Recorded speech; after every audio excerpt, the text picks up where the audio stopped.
সৌরজগতের বাইরে থেকে এসেছে এবং এই প্রথম মানুষ এরকম কোনো অলৌকিক বস্তু স্বচক্ষে দেখেছে।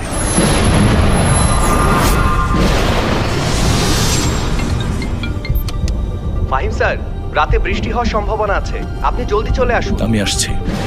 বিজ্ঞানীরা অনুমান করছেন যে এই ইউএফও সৌরজগতের বাইরের একটি বাইনারি সিস্টেম থেকে আসতে পারে। ইভান জ্যাকসন এবং কানাডার টরন্টো বিশ্ববিদ্যালয়ের প্ল্যানেটরি বিজ্ঞানীরা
একটা পৃথিবীর প্রাণী, ভিন্ন একটা হরমোন।